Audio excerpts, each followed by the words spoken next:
Hello, আসসালামু আলাইকুম। আমরা তাহলে ক্লাস শুরু করতেছি। আজকে আমরা আলোচনা, আমরা জানি যে আমাদের পুষ্টি উপাদান পুষ্টি উপাদান কয়টা? সমস্ত এনিম্যালের জন্য হলো ছয়টা: carbohydrate, protein, lipid, vitamin, mineral, water. মানুষের জন্য একটা বেশি, সেটার নাম হলো ডায়েটারি ফাইবার। তার মানে বোঝা গেল যে মানুষের জন্য ডায়েটারি ফাইবার খুব গুরুত্বপূর্ণ। ডায়েটারি ফাইবার আমরা কাকে বলবো? আমরা কিন্তু এই সমস্ত জিনিস পড়াই, ভাই ভাই জিজ্ঞেস করি, যে আজকে জিজ্ঞেস করলাম, অনেকে কিন্তু পারলো না।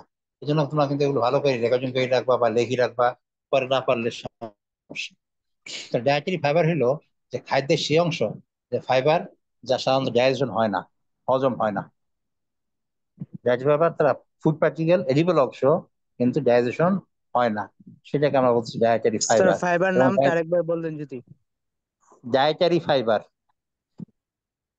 ডায়েট, আমরা ডায়েট মানে খাদ্য তো বলছি না, ডায়েট। গতকালকে আমরা বলছি diet, DIETARY, dietary fibre, FIBRE, dietary fibre. তাহলে ডায়েটারি ফাইবার হলো খাদ্যের ওই পার্টিকেল যা আমাদের কি হয় না, ডাইজেশন হয় না। এবং এগুলো যদি আমরা বলি যে আমাদের খাওয়ার মধ্যে সেলুলোজ, হেমিসেলুলোজ, লিগনিন, বিশেষ করে যে সেল ওয়াল বিভিন্ন পার্ট, এই সেল ওয়াল পার্ট গুলো হলো এই ফাইবার। এবং এই ফাইবার ফাইবার গুলো পাওয়া যায়, মনে করো শাকের মধ্যে পাওয়া যায়। তুমি যদি আলু যদি সিলি খাও তাহলে আর পাওয়া যাবে না, যদি ছোলা ছাড়া খোসা সহ খাও তাহলে পাবা। অথবা পেয়ারা, পেয়ারার বাইরের অংশ যেটা, সেখানে অনেক ফাইবার থাকে, তুমি যদি ওইটা সহ খাও তাহলে তুমি ফাইবার পাবা। তো ফাইবার আমাদের জন্য কেন গুরুত্বপূর্ণ? যদি আমরা যে নিউট্রিয়েন্ট যে ছয়টা বলছি, তার মধ্যে ডায়েটারি ফাইবারকে একটা বেশি বলছি, এবং আবার বলছি এটা হজম হয় না, কারণটা কি? কারণটা হলো, এক নাম্বার হলো সে আমাদের ডায়েটারি ক্যানেলকে ক্লিনসিং, ক্লিনসিং মানে পরিষ্কার রাখে। তুমি দেখো, মনে করো আমি একটা পাতিল নিলাম, পাতিলের মধ্যে আমি গম বা আটা গুলাইলাম, গুলানোর পরে পানি দিয়ে ধুয়ে ফেললাম। পানি দিয়ে ধুয়ে ফেললে কি আটা চলে যাবে?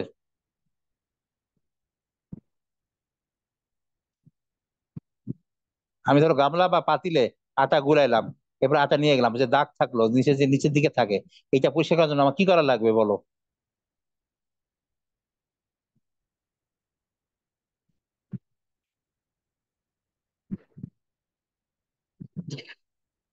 কথা শোনা যায়?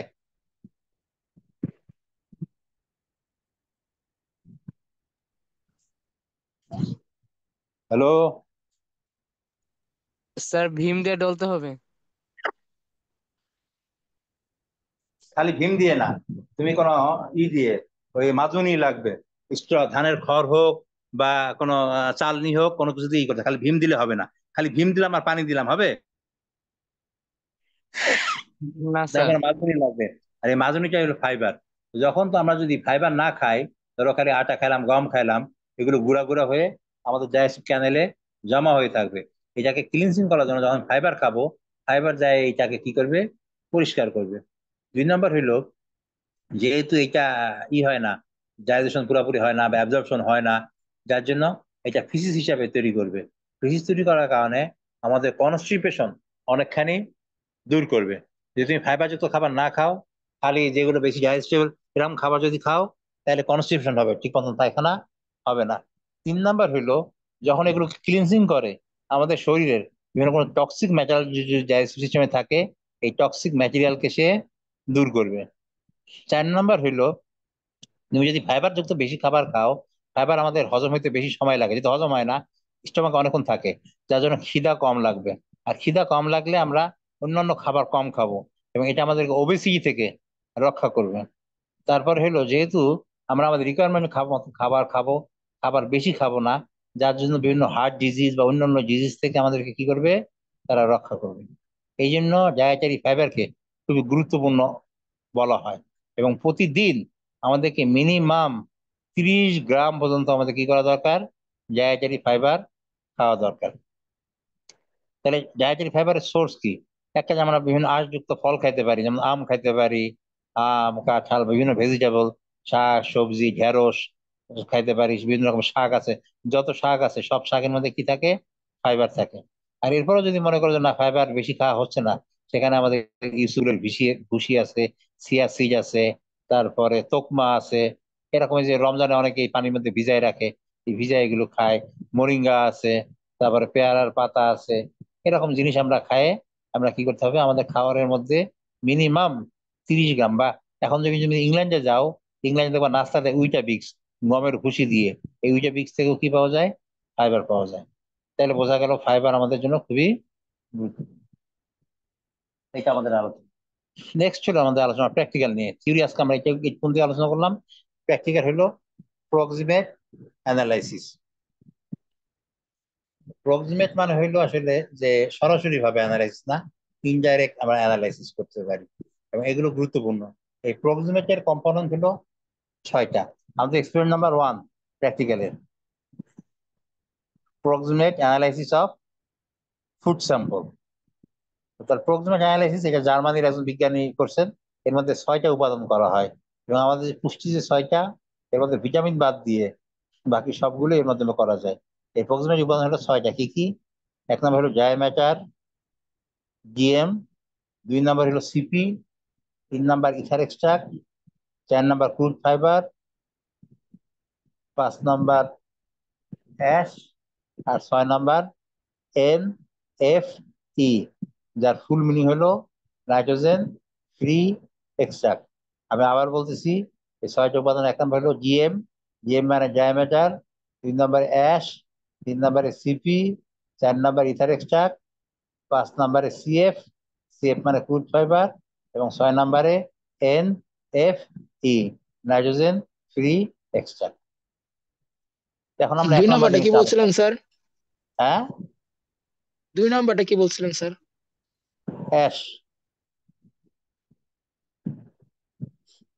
আর 3 নম্বর হলো সিপি, সিপি মানে হলো crude protein.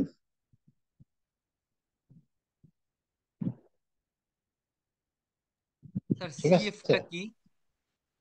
Crude fibre. Sir লাস্টের স্যার দুইটা যদি আরেকবার সিপিতে কি বলতেন। Sir? CP crude protein.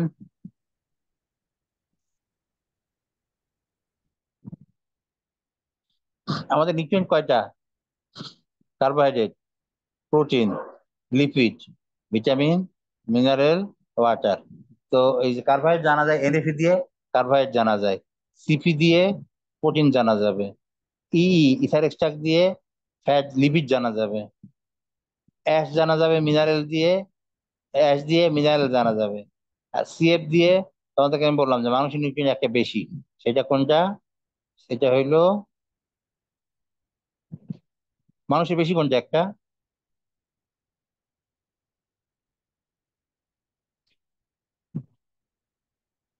Dietary fibre. Dietary fibre. Dietary fibre পরিমাপ করার জন্য ক্রুড ফাইবার। এই হইলো, আমরা আমাদের যে খাদ্যের মধ্যে পুষ্টি কতটুকু আছে আমরা জানতে পারি। আমরা যে খাবার খাই এবং পুষ্টি তো জানা দরকার, দরকার কি দরকার না? যেটা তোমরা যখন বিভিন্ন রকমের সবজি তৈরি করো, গবেষণা করবা, তোমরা যখন পড়ো হায়ার স্টাডিতে যাবা, অনেক গবেষণা করবা। ধরো আম করবা, মূলা করবা, বা যাই করো না কেন, সেই সবজিতে আসলে পুষ্টি বেশি আছে না কম, এই জানার জন্য আমাদের বিভিন্ন রকমের টেস্ট আছে। তার মধ্যে শুরু যে টেস্ট, এটা হলো প্রক্সিমেট অ্যানালাইসিস। ধরো বলো আমরা বলি মাছে প্রোটিন বেশি আছে, বা গোশতে প্রোটিন ভালো আছে, বা এই খাবারে এই জিনিসটা বেশি আছে, তো বেশি না কম বোঝার উপায় কি? বোঝার উপায় হইলো এই প্রক্সিমেট অ্যানালাইসিস। ক্লিয়ার? আরেকবার একটু বলতেন যদি। এই প্রক্সিমেট অ্যানালাইসিস গুলো হইলো 6টা। 1 নম্বর হইলো DM, ash, CP, ether extract, crude fibre, NFE. NFE মানে হলো নাইট্রোজেন ফ্রি এক্সট্রাক্ট। তার মানে এনএফি কার্বোহাইড্রেট কি আছে, সিপি দিয়ে বুঝতে পারবো প্রোটিন কতটুকু আছে, ইথার এক্সট্রাক্ট দিয়ে বুঝতে পারবো লিপিড কতটুকু আছে, অ্যাশ দিয়ে বুঝতে পারবো মিনারেল কতটুকু আছে, ডায়ামিটার দিয়ে বুঝতে পারবো পানি কতটুকু আছে, সিএফ দিয়ে বুঝতে পারবো ডায়েটারি ফাইবার কতটুকু আছে।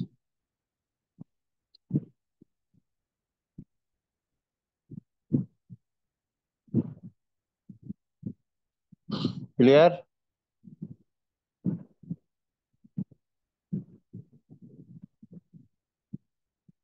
জি স্যার। তাহলে এখন আমাদের experiment number 2, determination of diameter.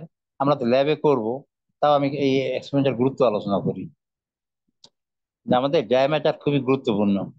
বিশেষ করে আমরা যদি শস্য, ক্রপ যদি স্টোর করে রাখতে চাই, কখনোই 15%-এর বেশি ময়েশ্চার রাখা যাবে না। অর্থাৎ ডায়ামিটার পার্সেন্ট 185-এর উপরে থাকতে হবে। আর আমাদের ময়েশ্চার লেভেল হলো 100 মাইনাস ডায়ামিটার হলো ময়েশ্চার। তো ময়েশ্চার 15% বেশি থাকা যাবে না। ময়েশ্চার 15% বেশি থাকলে কি হবে? সেই খাদ্যে সহজে ফাঙ্গাস গ্রো করবে। এই জন্য তোমরা দেখো যে আমরা ছোটকালে যখন ছিলাম, আমাদের বাপ চাচারা কি করছে, ওই ধান বা চাউল বা গম শুকানোর সময় দাঁত দিয়ে চাবায় দেখতো যে এটা শক্ত হয়েছে কিনা। যাই হোক, তো এখন তো আমরা দাঁত দিয়ে তো আর অত চাউল চাবানো যাবে না। আমরা তখন ল্যাবে ডায়ামিটার টেস্ট করতে দিলেই আমরা বুঝে যাব যে এটা কি আছে কিনা, কি বলে ওই যে স্টোর করে রাখা যাবে কিনা। ডায়ামিটার যদি 85-এর নিচে হয় তাহলে স্টোর করে রাখা যাবে না, গেলে এক। 2 নাম্বার হলো, ধরো তুমি 3টা চাউল কিনতে গেলা, একটা চাউলের দাম কম কিন্তু ডায়ামিটার অনেক কম। তখন তুমি হিসাব করে দেখলা যে আসলে কতটুকু আমি ডায়ামিটার পাচ্ছি। ধরো পানি আছে 20% বা 18% পানি আছে, বা ডায়ামিটার 15%, আরেকটা ডায়ামিটার 90%। দাম যেটা 90% সেটার দাম মনে করো 82 টাকা, আর যেটার দাম ডায়ামিটার 85% দাম 78 টাকা, চাউলের কথা বলতেছি। তো এখন তুমি মনে করো ওইটা তো দাম কম, কিন্তু বাস্তবে তুমি ডায়ামিটার বেশি পাচ্ছ ওইটা। ধর কোনো কারণে বৃষ্টি হয়েছে বা যে কোনো কারণে ডায়ামিটার কমে গেছে, পানি বাইরে গেছে, তা তুমি তো খালি টাকা দিয়ে খালি খালি পানি কেনার দরকার চাই। এই জন্য আমরা ডায়ামিটার হিসাব করা হয়। 2 নাম্বার হলো, আমরা যখন 3 নাম্বার, 3 নাম্বার, আমরা যখন পুষ্টি দেখি, ধরো একটা লাউ বা ঘাস বা যে কোনো একটা জিনিসের আমি পুষ্টি দেখতে চাই, মূলা, গাজর, যে এর মধ্যে প্রোটিন আছে কতটুকু বা কি আছে, আমরা কিন্তু সব ড্রাই করি দেখি। অর্থাৎ ড্রাই ম্যাটার বেসিসে আমরা দেখি, ফ্রেশ বেসিসে দেখা হয় না। যদি আমরা খাই হইলো ফ্রেশ গাজর খাচ্ছি, কিন্তু খাওয়ার পর তো পানিতে চলে যাচ্ছে, যার জন্য বাকি পুষ্টি থাকতেছে কি ড্রাই ম্যাটার। যার জন্য যখন আমরা হিসাব করি, ক্যালকুলেশন করি, সবই on the basis of dry matter. Clear? তো ড্রাই ম্যাটার করার জন্য আমাদের যে জিনিসটা লাগবে, যে যন্ত্রটা লাগবে, প্রথম যে যন্ত্র, ওভেন। আমাদের ডায়ামিটার মানে কি কি উদ্দেশ্যে আমি ড্রাই করতে চাচ্ছি সেটা নির্ভর করে। তো ড্রাই করার জন্য যদি আমি মনে করো যে খালি আমি ডায়ামিটার, আমি অন্যান্য কম্পোনেন্ট দেখতে চাই, তাহলে আমি 105 ডিগ্রিতে 24 ঘন্টা ড্রাই করতে পারি। আবার বলতেছি, কয়েকটা ডায়ামিটার আছে। একটা হলো হাই টেম্পারেচার, ধরো হাই টেম্পারেচার মানে 105 ডিগ্রিতে, তুমি জানো, তোমরা জানো 100 ডিগ্রিতে কি হয়ে যাচ্ছে, পানি শুকায় যায়। ধরো 105 ডিগ্রিতে তুমি ইস দিয়ে রাখো, কি বলে 24 ঘন্টা দাও, যত পানি আছে সব শুকায় যাবে। এই একটা গেল। আরেকটা করতে পারো যে না, আমার এখানে আমি অন্যান্য নিউট্রিয়েন্ট দেখবো। অন্যান্য নিউট্রিয়েন্ট দেখতে গেলে, তোমার জাই ম্যাটার করতে গেলে সেটা নষ্ট হয়ে যাবে। যেমন তোমার vitamin A, vitamin C, vitamin E, এগুলো যদি করতে চাও তাহলে তো তোমার বেশি টেম্পারেচারে নষ্ট হয়ে যাবে। আর কিছু আছে যখন তুমি ফেনলিক করতে চাও, সেটা তোমার 100 ডিগ্রিতে নষ্ট হবে কিন্তু অত টেম্পারেচারে নষ্ট হবে না। সেটা আমরা করি 72 ডিগ্রিতে 72 ঘন্টা, 72 ডিগ্রি, 72 আওয়ার আমরা ডায়ামিটার রাখলে শুকাই যাবে।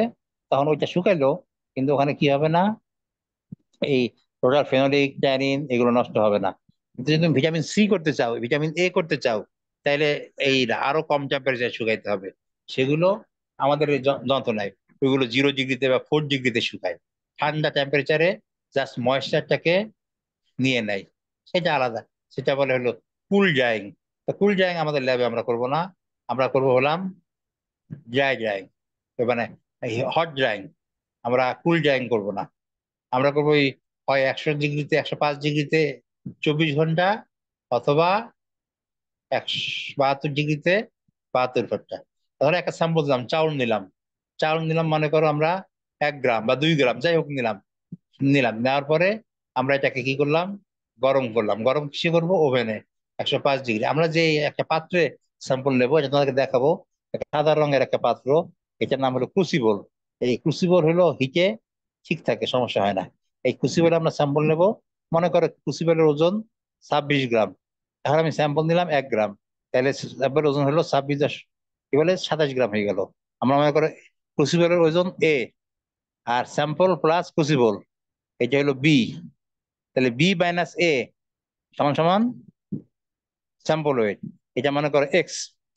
এখন আমরা এটা ওভেনে দিলাম, দেওয়ার পরে আমরা 24 ঘন্টা পরে এটাকে বের করে নিয়ে আসলাম। বের করে রাখার পরে যত তখন গরম থাকে, সেটা আমরা আরেকটা পাত্রে রাখি এটাকে ঠান্ডা করার জন্য। এটাকে বলে ডেসিকেটর। এই ডেসিকেটরে যখন এটা ঠান্ডা হয়, ঠান্ডা ডেসিকেটরটা তোমরা দেখবা যে একটা পাত্র, তার মধ্যে সিলিকা জেল আছে, এবং সিলিকা জেল গুলো নীল রঙের কালার। আর ময়েশ্চার গ্রহণ করে তার গোলাপি হয়ে যায়। যদি গোলাপি হয়ে যায়, তাহলে 10-15 মিনিট আবার ওভেনে রাখলে নীল হয়ে যাবে। সেটা তোমাকে এটা নীল ইয়ের মধ্যে রাখতে হবে। ল্যাবে তোমরা দেখাবো, এটা আমরা প্র্যাকটিক্যাল হাতে কলমে দেখাবো। জাস্ট আজকে আলোচনা করতেছি, পরে যখন আমরা কাজ করবো হাতে কলমে দেখাবো। ডেসিকেটরে রাখলে পরে ঠান্ডা হয়ে যাবে, ঠান্ডা হওয়ার পর আমরা আবার ওজন করব। এই যে ওজন করব, তাহলে এখন মনে করো সি, তাহলে সি মাইনাস এ, সি হলো ড্রাই স্যাম্পল প্লাস ক্রুসিবল। তাহলে সি মাইনাস এ, এ হলো ক্রুসিবল, তাহলে ড্রাই স্যাম্পল। তাহলে বি মাইনাস এ হলো এক্স, এক্স হলো স্যাম্পলের ওয়েট, ফ্রেশ ওয়েট, আর ওয়াই হলো ড্রাই ওয়েট। তাহলে ওয়াই বাই এক্স ইন্টু 100, তাহলে আমরা এত পার্সেন্ট পাবো। আর যদি গ্রাম পার কেজি করতে চাই, তাহলে 1000 দিয়ে করলেই আমরা পাই যাবো। এভাবে আমরা কি করতে পারবো, যাই ম্যাটার। আজকে আমরা এগুলি আলোচনা করলাম। আজকে যেটা আমাদের থিওরি আলোচনা হইলো, যে আমাদের নিউট্রিয়েন্ট হলো 6টা: carbohydrate, protein, lipid, vitamin, mineral, water. সঙ্গে হলো ডায়েটারি ফাইবার। ডায়েটারি ফাইবার কাকে বলে, ডায়েটারি ফাইবারের গুরুত্ব, ডায়েটারি ফাইবারের ইম্পর্টেন্স, ডায়েটারি ফাইবারের সোর্স কি কি, এটা আলোচনা করলাম। 2 নম্বর হলো প্র্যাকটিক্যাল। থিওরি শেষ, প্র্যাকটিক্যালে যেটা আমরা আলোচনা করলাম, যে আমাদের প্রক্সিমেট অ্যানালাইসিসে প্রক্সিমেটের কম্পোনেন্ট গুলো কি কি, কয়টা জিনিস আমরা প্রক্সিমেট পাবো, এবং এর মধ্যে কি কি পাবো, প্রক্সিমেটের গুরুত্ব কি, আর প্রক্সিমেটের মধ্যে ডায়ামিটারের আলোচনা আজকে আমরা করলাম। আজকে আমাদের এই পর্যন্তই থাকবে। এরপরে যেই ল্যাবে থাকবে, ল্যাবে তোমাদেরকে প্র্যাকটিক্যাল শুরু করে দিবে। জিএমসিপি থাকবে, এগুলো ল্যাবে শুরু হয়ে যাবে। আমরা ধারাবাহিক ভাবে 6টা এক্সপেরিমেন্ট ল্যাবে করব।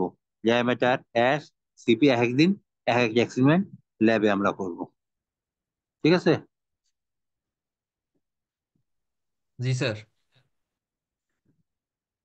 তো আজকে আমরা এই পর্যন্ত আলোচনা করলাম, পর আমরা ল্যাবে করব।